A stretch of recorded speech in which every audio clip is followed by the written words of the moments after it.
Assalamualaikum warahmatullahi wabarakatuh. Perkenalkan, nama saya Fabian Kular Suwardi dengan NIM 43225118. Di sini saya akan mempresentasikan analisis ganda dan lonjakan resiko kesehatan pekerja PTS.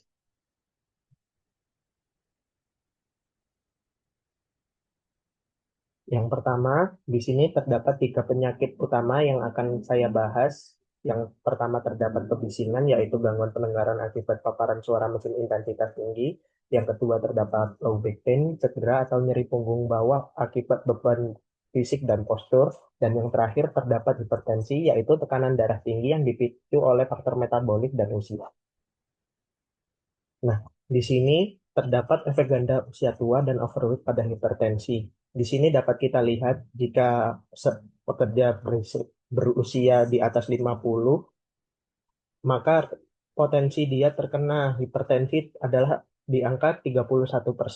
Sedangkan jika overweight, maka pekerja itu berpotensi terkena hipertensi di angka 32%. Namun, ketika dua faktor tersebut digabungkan, yaitu pekerjanya memiliki usia di atas 50 dan overweight, maka potensi pekerja terkena hipertensi melonjak hingga angka 42%. Yang di sini terdapat upaya pengendalian yaitu tiga. Yang pertama, monitoring tensi, pemeriksaan gangguan khusus untuk pekerja risiko tinggi seperti overweight dan usia 50 lebih. Yang kedua, terdapat gizi terpadu, penyediaan catering rendah garam dan lemak melalui kantin perusahaan. Dan yang terakhir, terdapat program INT yaitu konseling penurunan berat badan secara medis dan bertahap. Nah, selanjutnya di sini saya akan membahas tentang overweight yang memperparah resiko cedera punggung.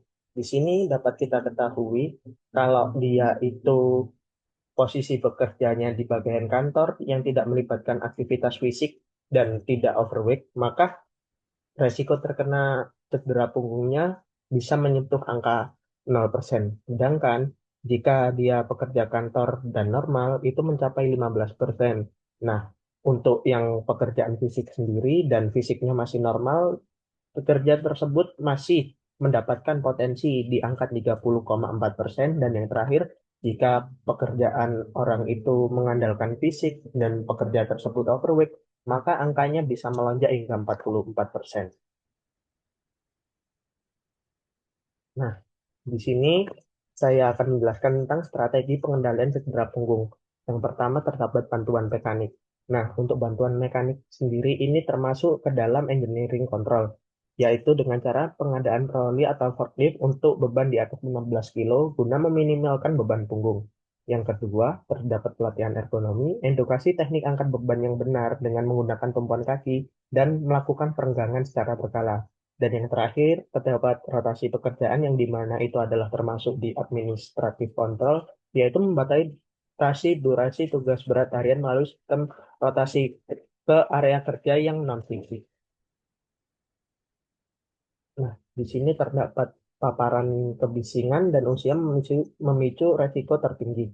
Nah, dari semua faktor tadi, kita akhirnya sampai pada kebisingan yang menyumbang angka paling besar dalam gabungan hingga mencapai angka 60% dari semua pekerja. Nah, jika orang itu berusia 50 tahun saja, itu dia itu bisa mengalami penurunan pendengaran dengan resiko hingga 50%. Nah, tapi kalau terpapar pekerja tersebut terpapar kebisingan di nilai ambang batas, pekerja tersebut mengalami resiko gangguan pendengaran hingga 46%. Namun, bila kedua faktor tersebut digabungkan, pekerja beresiko mengalami gangguan pendengaran hingga 60%, yang dimana ini sangat kritis sekali.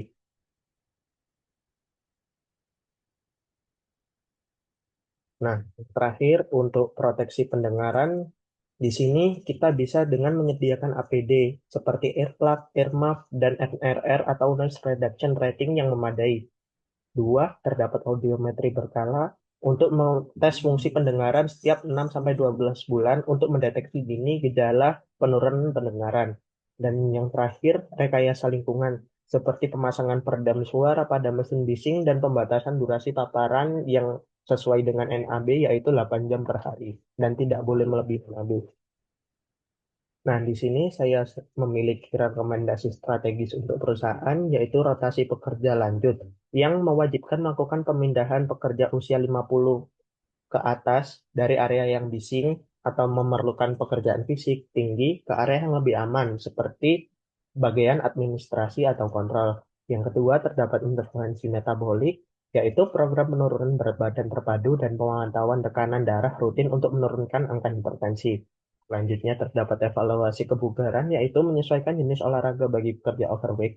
Dikarenakan data menunjukkan olahraga yang Anda butuh efisiensi lebih tinggi. Dan yang terakhir, pembenahan fasilitas ergonomi, yaitu investasi pada alat bantu mekanik di lapangan untuk mencegah low back pain kronis pada pekerja lapangan.